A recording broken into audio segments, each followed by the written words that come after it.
Hello, this is Don Hall. This is at Don Hall Works YouTube channel, and I am in Albuquerque, New Mexico with Maria Sampson. Hi everyone. And Maria's going to do a demo for us how she makes these hand-built, I don't know, what would you call that? Tree stumps. They're for my whimsical garden stacks. All right, let's see what she does. Okay, so my tree stumps are all hand built, and they begin with a cylinder, and you can make them all different sizes.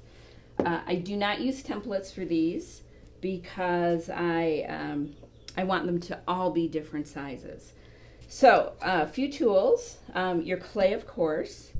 I call this my clay spanker, so this is just a paddle, so use any paddle that you have. Love my pony roller, X-Acto blade, and carving tools. So these are just some inexpensive Kemper tools, and this is one of my favorite diamond core stylus tools. And then when we get into carving, a dry brush to get away all those little bits and pieces. You're going to need some slip, and you're going to need extra clay pieces for the branches. Okay, so we're going to get going. I've got my slab all cut out, and to form this, we're going to do the bevels.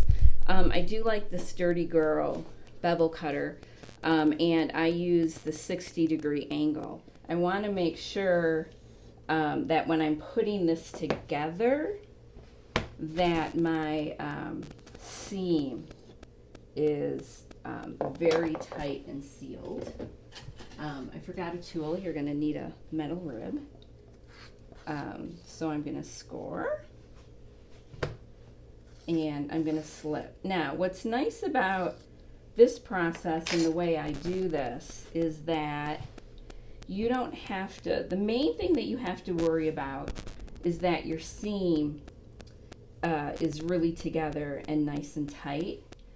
But because this is a tree stump and tree branches, you don't have to worry about it being perfect. The clay I'm using has a lot of grog in it. This is Timberline sculptural clay. Georgie's Ceramics and Clay make it, but use any clay that has a lot of grog in it that will, especially if you're going to put this outside, you want it to be vitrified at whatever temperature you fire to. So I'm just going to roughly put this together. I'm going to take my pony roller, and I'm just going to put my hand in there. You can use a tube, but I'm just going to put my hand in there. And like I said, this is very organic, so I'm going to use a little clay shaper too to get the seam on the inside. This is very, so a little clay shaper. You could use any wooden tool that you have. I like these clay shapers. You can get these at paint stores. I know Georgie sells them. But you just want to make sure that that seam is really set. Okay, so now you kind of need to decide, do you want your tree stump to be a little more oval?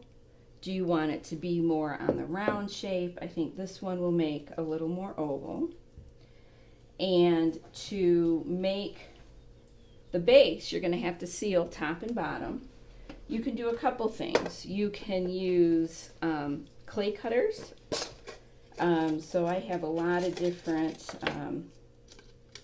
clay cutters and shapes here. So this is just an oval. So I'm just going to make sure this is a little bit too small. So we're not going to use those. But if you do have those, you can. So I'm going to show you another way to do this, and this is kind of part of this I just kind of came up with the other day. So you're going to put this on your clay, and you're going to cut this, but you're not going to cut evenly all around. You want this bottom and the top to overlap because you're going to make part of that part of your texture and part of your tree stump. So I'm just going to randomly cut this out so it's not a complete oval, and part of it is a lot bigger than it should be, and I'll show you why. So we're going to do that for the top and one for the bottom, and this one I'm going to make a longer, I don't know what you're going to call that. It's that's going to actually end up being texture. So we're going to cut those out. And then what we're going to do, and this is where I don't know if I said a banding wheel. If you happen to have a banding wheel, that's a good thing to have. And I also work on drywall boards. I tape the edges. If you don't have drywall, but you have some little throwing bats, use that. Whatever you're used to working with and hand building on. Okay, so I'm going to bring this over, and I'm going to score. And I'm going to score all the way around. And it's going to be a wide score because this is going to overlap onto my wall. But you don't, this clay is pretty fresh. I just took it out of the bag. So for this, I'm just really going to score the top. And I'm going to use my slip. So this is just, my slip is kind of thick. I like it thick. Since moving to New Mexico, I've had to kind of come up with a different way of working because clay dries so quickly here because the air is so dry. So I do use a thicker slip, and I actually use magic water. When I was in Oregon, it was never really an issue. So I'm going to shove this on here, pat it down a few times. And again, I'm not really going to worry that much about the shape because we're going to alter the shape. Then I'm going to take my clay paddle, my spanker, and I'm going to start shaping this all the way down. And these divots down here, those are really going to be part of our tree bark and our texture. But I'm going to make sure that that's really on there. And then what I'm going to do is I'm going to flip this over and make sure that that's all on there. And when you're first making these, they're going to look really bad. Be patient. It's going to all come together. Take your favorite tool and go around the base and make sure that that's all really nice and attached in there. So I'm really just taking this and going around like this and making sure that that is attached. And I'm not going to worry too much about cleaning all this up right now. Now, before I put the top on though, I'm going to either take my hands, my fingers, a rib. I like using a little tool, and I'm just going to randomly, see if I can do this where the camera is, bump out some little random divots so that it's not quite straight up and down. And then, don't get scared, but this is why your seam needs to be really tight. I'm going to take this and I'm going to drop it. And it's going to make it kind of look really organic. So I don't know if you can tell yet, but it's kind of going to be taking some shape. Okay, so now I'm going to go to the top.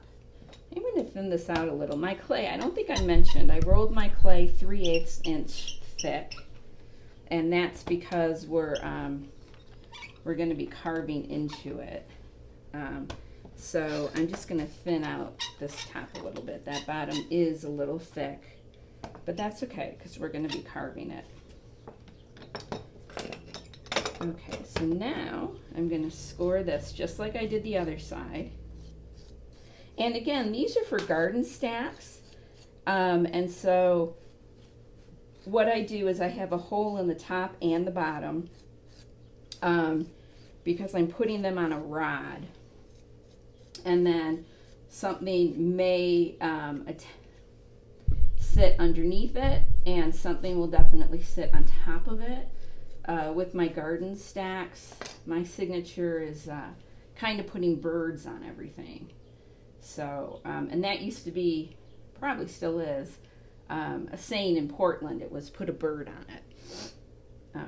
You've heard that, haven't you? No. Oh, you haven't heard that? Portland saying is put a bird on it. So my signature, most of my garden stack pieces do have some sort of bird on it. So we're going to slip and score this really well. And I guess we could go back this way. We're going to go upside down again.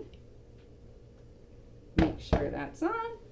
And we're going to do the same thing. And this right here, like I said, is going to become part of the texture. Now, you don't have to worry if it's kind of wonky, but it does need to be flat on the top and flat on the bottom because we are stacking things at the top and the bottom. And it's getting hot in here, so even though my clay is fresh, it's still starting to crack, but we're going to make that work for us. Okay, so we're going to get that all nice and sealed, and we're not going to put our holes in it yet.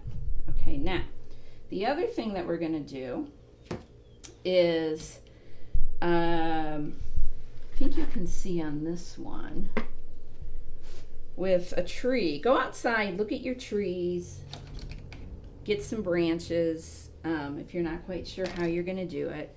But trees have little bumps and little divots in them. You can do these several different ways. You can just randomly take your thumb and start making divots. And again, randomly, there's no rhyme or reason on how I do this. It's just random. I also do, if you do have these wooden ball tools, these are really nice to use as well. If you don't have that, get a honey dipper, and that has a nice little ball on it. Okay, so I'll show you a little bit how I use those. So instead of using my thumb, I'll just use one of these ball tools as well. And you want your divots to kind of be all different sizes. Okay, so here is the beginning of your tree. So now you need to add branches, right? So what I do is I just take a ball of clay. And you've probably noticed I haven't used a lot of water. When I hand build, I don't use a ton of water. I just make sure that my clay is very fresh. And I also have, for attaching, I have a little clay. This is, I don't even know what you would call this, smudge. This is just scraps of clay that have been soaking in water. So we might need to use that a little bit. So then I'm going to figure out where and how I want to put my branches. So I'm just going to get a lug of clay. That's all this is, a lug of clay. You do have to be careful that your pieces are really drying. Sometimes because this part is solid, this part is hollow. I will at some point take a needle tool or something and I'll put some holes in it like that. But not quite now. You kind of have to wait till it's a little bit on the drier side. But, you know, make sure, because you don't want any explosions in your kiln. Explosions really are because your clay is wet, not necessarily air bubbles. So I think I want a branch to go right here. So I'm going to score this, and again, I'm not really worried about how awful this looks because all of this is going to come together in texture. Okay, so I am going to kind of start forming this down so that it's attached. And then this little area in here, what I do, because I really want it to be attached, but I really want it to look like it's part of the tree, I'm going to take that smudge, make a small coil, and again, this is wet and fresh clay. I'm going to stick this in here, and I'm going to take your favorite tool, whether it's a wooden tool or a clay shaper, and I'm just going to smudge all that in there. If you can get your finger in there, that's great. Again, don't worry about how bad this looks. The goal is just to make sure everything is attached. And for this, I think I'll put just a little bit more underneath, like right around here. And you can take this and make a coil and fix that seam if you want, but the seam will also become part of our texture. So here's one little branch nodule, and what I'll do is I want to accentuate maybe a little note on that, so I'm going to take some more clay, make a little ball, and just kind of smudge that in there. And I'll show you in a second what that's going to end up looking like. Okay, so then I am going to keep doing that and adding kind of branches as I want. So this first tree stump doesn't really have any branches, but you can see on this one we've got different, that's good. Good. We've got different branches kind of going off. I do want to caution, if you're going to put a bird or something on top of this, make that first. I didn't make this first, and so this branch and this branch kind of got in the way. So I couldn't put my bird actually in the center where I wanted it to. So this is probably going to be its separate piece because it won't really, if I stack it on a rod, it's going to be leaning the wrong way. Okay, so keep adding your branches. Okay, for time's sake, we're going to move on to the next step. So this one is a little smaller, and I've got little branches, I've got little nodes, and this is where the time-consuming part takes. And this also, I spend several days. My hands are getting old. I have arthritis. And so it's hard for me to do a lot of carving. So I will kind of start carving, and then if my hand is really bothering me, I will stop, wrap my piece up. This piece is still a little wet, so we might go to the other one. For beginners though, I do want to show, since this is a little wet, when you're carving, you want your piece to be between leather hard and partially bone dry. You don't really want it to be bone dry because then you're just making clay dust. But you don't want it to be too wet because then you're going to have all these little goobers popping up. So when I start carving, I'm going to start with this diamond one, and I'm just going to make random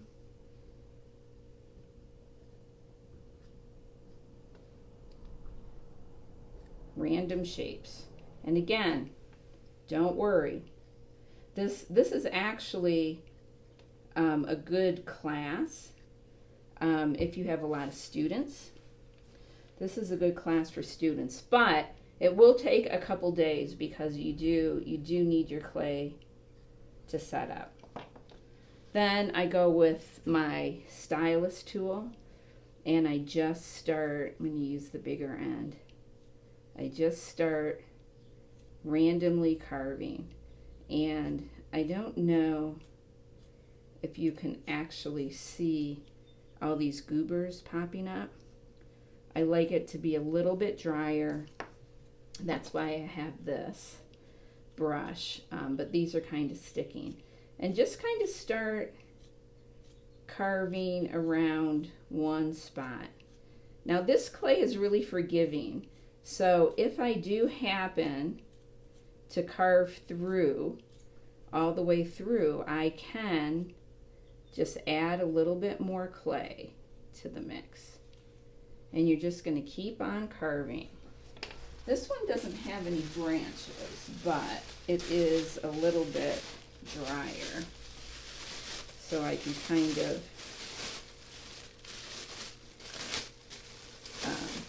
show you that a little bit better. So if I just start carving around here, I'm not getting as many goobers. And you're just going to keep on carving throughout the whole thing. Now, this again will literally, this is the hard part, this can take hours.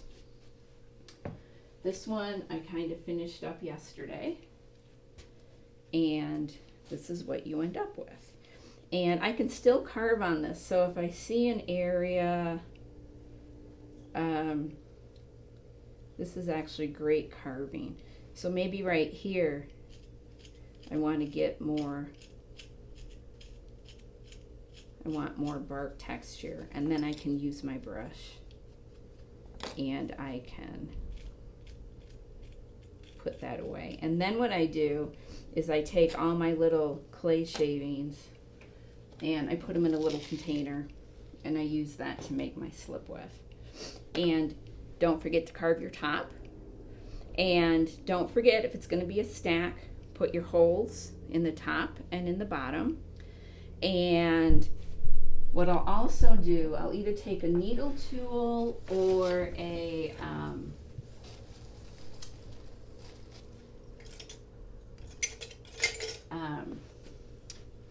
little drill, and I'll, let's see, I think I did it here. Here's one. I'll just drill a little hole in here because this is solid. So I do want some of that moisture to pop up, but I will wait several weeks before I fire this, just to make sure everything is really dry. And then you can embellish it if you want with little mushrooms. This one I did put some like some roots at the bottom. So it's just little pieces of clay that attach like that. So just keep carving away. Don't worry about how awful this looks. Just let your clay set up a little bit and just kind of wait and be patient. And be sure to make your top and your bottom, where you attach the top and the bottom, make all that blend in with your carving tools. So have fun, make your tree stumps, or you can even start, I don't know if I showed this one, you can start with just little branches. So go ahead, have fun. Don't worry about how ugly they look like. Thank you for watching. Thank you.